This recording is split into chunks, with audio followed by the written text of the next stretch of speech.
Mulai hari ini dan mulai detik ini, gue berani mendeklar diri gue sebagai fans Arema paling legowo sedunia.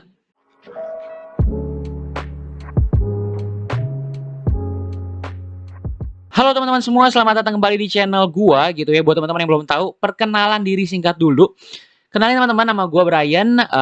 Gue sering kali membuat konten-konten bola di media sosial, lebih tepatnya di TikTok. Dan di sana gue lebih sering membahas dua tim kesayangan gue, yaitu Spurs dan juga Arema Indonesia. Dan kali ini gue kesampingkan dulu Spurs sejenak dan akan coba memberanikan diri lagi untuk membahas tim gue yang satunya lagi, yaitu Arema FC. Terlebih bagaimana performanya sejauh ini, kemudian ekspektasi dan harapan gue untuk tim Arema FC sendiri di akhir musim nanti bagaimana, dan yang pastinya update dari tragedi Kanjuruhan, tragedi kemanusiaan yang menimpa negara kita hampir setahun yang lalu. Saat ini buat teman-teman yang belum update, per tanggal 10 Agustus 2023, Arema sementara berada di posisi buncit, alias paling bawah dari klasemen Liga 1 dari hasil 7 pertandingan, belum sekalipun menang, 2 kali seri dan 5 kali kalah. Yang terbaru, Arema kalah dari PSIS Semarang kemarin dengan skor akhir 2-0. Kalau ditanya perasaan gua, ya campur aduk gitu. Ada sedihnya, ada kecewanya, ada dilemanya juga. Sedih ya, karena siapa sih yang gak sedih ngelihat tim kesayangan lu terjerembab di dasar klasemen dengan 0 kemenangan gitu loh. Kecewa ya pasti kecewa gitu loh. Karena ketika gue berbicara tentang Arema, pasti nggak lepas kaitannya dengan tragedi Kanjuruhan yang belum diusut tuntas sampai ke akar-akarnya nih. Yang membuat Arema akhirnya sekarang bermain jadi serba salah gitu.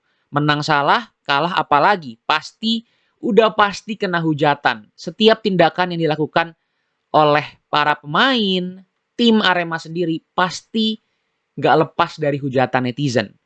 Dilematisnya ya karena ketika gue ingin membahas tim kesayangan gue ini, gue jadi berpikir lagi gitu loh.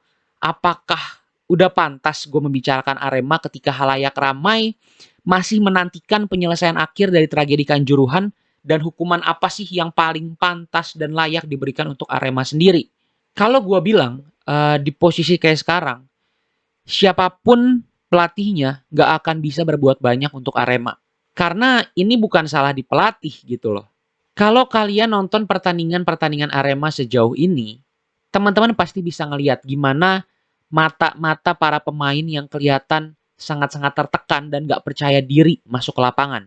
Kayak seakan-akan mereka emang udah sadar gitu kalau pasti kena hujatan setelah pertandingan, apapun hasilnya gitu loh. Tim ini bermain tanpa pola, tanpa visi, bener-bener gak jelas arah dan juntrungannya gitu loh. Apakah targetnya untuk menang kah, untuk seri kah, atau hanya sekadar untuk charity point aja buat tim-tim lain gitu. Tapi yang jelas di sini harus ada hukuman secepatnya yang dijatuhkan kepada Arema atas tragedi Kanjuruhan setahun yang lalu. Entah dalam bentuk pengurangan poin kah, atau kalau mau lebih ekstrim ya langsung aja jeblosin Arema ke Liga 2 atau Liga 3 kah. Hukuman itu harus tetap ada gitu loh. Ya, walaupun kita tahu oknum-oknum yang terlibat, tapi hukuman untuk timnya sendiri harus tetap ada. Ya tentu sambil diiringi dengan penyelesaian dari proses hukumnya sendiri dari federasi dan para petinggi-petinggi di atas. Gua rasa nih, jika ada kejelasan seperti itu, Arema sendiri bakal lebih ikhlas, lebih legowo dalam bermain gitu. Kalaupun memang mereka di akhir musim harus tetap degradasi, setidaknya mereka sudah bermain dengan maksimal. Bisa main lebih ikhlas, bisa main lebih legowo, dan kita sebagai fans pun gak kasihan ngelihat para pemain itu tertekan di lapangan. Yang terakhir, gue juga mohon buat teman-teman semua untuk tetap menyuarakan tragedi Kanjuruhan di medsos kalian. Repost video-video yang berbau untuk selalu mengingatkan para petinggi-petinggi di atas untuk menyelesaikan proses hukum tragedi Kanjuruhan secepatnya. Kalian juga boleh repost video gue gitu ya, supaya setidaknya semakin banyak orang yang bersuara, semakin didengar oleh mereka. Sekian aja video gue kali ini. Harapan gue semoga video ini bisa mewakili isi hati teman-teman dan para Aremania di luar sana.